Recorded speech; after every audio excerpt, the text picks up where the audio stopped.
sustancial e innecesaria de que la Defensoría del Pueblo tenga delegaciones provinciales y en el exterior. Seguramente puesta ahí para poder oportunamente decir que una enmienda se ha archivado, porque se lo podía hacer en una ley. María José Carrión, asambleísta de Alianza País. Buenos días, bienvenida a Contacto Directo. Buenos días, Alfredo. Un saludo a los ciudadanos y ciudadanas que el día de hoy nos miran a través de Coavisa. Además, recordando que es un día significativo para las mujeres de la lucha contra la violencia a la mujer. Hoy habrá un acto especial en la Asamblea Nacional. Según el artículo 441 de la Constitución, el presidente de la República puede llamar directamente a referéndum sobre el paquete de enmiendas, no la Asamblea. La iniciativa del paquete es de la Asamblea. La Corte autoriza a la Asamblea, pero los cambios al paquete finalmente los define el presidente. La socialización llega a unas 2.000 personas y una consulta popular a 11 millones de personas, por razones de legitimidad democrática. ¿Por qué razón el bloque de asambleístas de Alianza País no le ha pedido al presidente que convoque referéndum?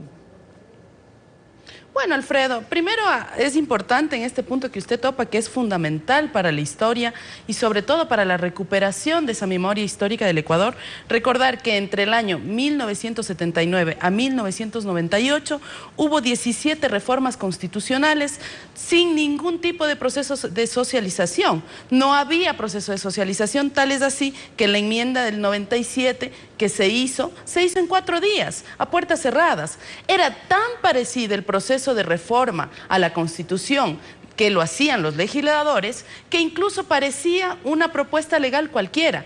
Incluso en la época anterior, antes de la vigencia de la Constitución del 2008, donde se da la potestad de poder llegar a tener un año y que ese año pueda servir para la socialización, antes, Alfredo, y usted sabe, conocedor de la historia del Ecuador, que estas enmiendas no pasaban por el escrutinio público. Tal es así que en el año 97, en 4 días se aprobó reformas constitucionales. Recordemos que además fueron después colchón para un momento histórico crítico de nuestro país, que fue el salvataje bancario. Pero hay una cosa importante, usted se refiere a la historia, y la Revolución Ciudadana siempre ha sacado pecho diciendo que la voluntad soberana del pueblo está sobre todos los poderes, y es verdad que está sobre todos los poderes, y que en época de la partidocracia añade no se llamaba consulta popular. Pero revisando la historia vemos que León Febres Cordero llamó a consulta popular en 1986, Sixto Durán en 1994 y en 1995, Fabián Alarcón en 1997, es decir, todos sobre reformas a la Constitución. Es decir, 4 veces en 11 años, y luego en el 2006 Alfredo Palacio, mientras que la Revolución Ciudadana lo hizo en 2007, 2008 y 2011, 3 veces en 4 años. Pero ya lleva ahora 4 años sin llamar a consulta popular. Entonces se da la impresión de que algo ha pasado en la Revolución Ciudadana, como que le ha cogido alergia a las consultas populares, y la Asamblea de esa forma ha terminado suplantando a la voluntad popular como lo hacía el Congreso en la época de la partidocracia. De ninguna forma, Alfredo. Fíjese que usted mismo, y gracias por reconocer, que este ha sido el gobierno y el proceso que más ha consultado a los ciudadanos y ciudadanas de manera permanente. Y además, es importante decir, usted mencionó varios periodos de gobierno donde se presentaron 4 consultas. En nuestro gobierno ha habido más de 4 consultas. Pero además, es importante decir que se hicieron 12 reformas constitucionales en 30 años con 4 consultas. Nosotros hemos hecho 4 consultas en 8 años sobre diversos temas de interés nacional. Y la más importante de estas consultas, sin duda alguna, ha sido la aprobación por el pueblo ecuatoriano, la discusión del pueblo ecuatoriano y finalmente la decisión de respaldar rotundamente a una nueva constitución. Esta nueva constitución, en sus artículos correspondientes del 441, 442, también construyó un mecanismo para modificar la propia constitución, y eso nos da la legalidad y la legitimidad que ciertos actores de oposición quieren quitar al legislativo. Pero además no solo eso, se ha hecho un proceso innovador de lograr procedimientos de socialización ciudadana como nunca antes había ocurrido en el país. Pero es que nunca antes se había hecho un proceso igual. Es la primera vez que se reforma de esa manera la Constitución. Pero lo cierto es que ahora la transitoria segunda del paquete establece que las enmiendas constitucionales a los artículos 114 y 144, segundo inciso de la Constitución de la República del Ecuador, referidas a los derechos de participación política, es decir, la ciudadanía, entrarán en vigencia desde el 24 de mayo del 2017. Es decir, que se aprueba una transitoria que contradice estas enmiendas sobre lo que llaman derechos de participación ciudadana sin restricciones. O sea, tiene juridicidad y coherencia eliminar restricciones para siempre y al mismo tiempo crear una excepción dedicada al presidente Correa y a unos 30 asambleístas entre los de oposición y los de Alianza País. Bueno, recordar que un discurso muy fuerte de la oposición durante todo este año de discusión de las enmiendas ha sido que las enmiendas van para beneficio del proyecto político, que las enmiendas eran para por poco y decían escribir el nombre de reelección con Rafael Correa Delgado. Eso de ninguna forma fue planteado así, era simplemente la posibilidad de ampliar los derechos de la participación, discusión que ya la tuvimos también en Montecristi en el proceso constituyente. Pero lo fundamental a esto no es que se restringe los derechos serán modificados efectivamente en beneficio de todos los ciudadanos. Y tal es así que el discurso de la oposición ahora comienza a variar. Claro, se quedaron sin piso, su gran lucha era contra la candidatura del presidente Correa.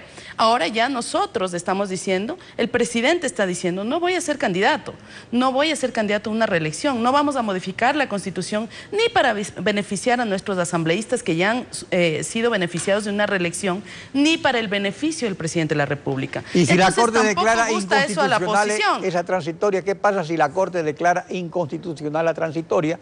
Porque restringe transitoriamente algo que está ya sin restricciones. Bueno, recordar que en estos momentos la Constitución tiene una restricción para la reelección, es decir, para la postulación indefinida de un candidato. En estos momentos la Constitución tiene esta restricción. La enmienda lo que hace es ampliar los derechos políticos de todos los ciudadanos para que puedan postularse las veces que cumplan los requisitos del Consejo Nacional Electoral. Y eso es lo que va a permanecer en la enmienda. Lo que pone la transitoria es una norma complementaria, una transitoria que hará para que no puedan ejercer este derecho quienes ya han sido beneficiarios. Pero así como de lo la plantean reelección por el pueblo ecuatoriano. Entonces ya no es para Rafael Correa, pero entonces podría ser para Guillermo Lazo o para cualquiera que se elija la próxima vez y se sigue reeligiendo indefinidamente. Así o sea, es. es el principio, pero ese es el principio que rompe con la alternabilidad, pues eso es lo que está en discusión justamente. Claro, Alfredo, y en cuanto a la alternabilidad, yo quiero decir, me parece que es un principio que muchas personas lo consideran fundamental en la democracia. Particularmente, yo creo que el principio fundamental de la democracia es la redistribución de la riqueza. El principio fundamental de la democracia es la justicia social, es cómo logramos tener una sociedad más justa, más equitativa, donde los recursos se repartan de manera equitativa. Y eso es más fácil si hay alternancia en el poder y no están los mismos.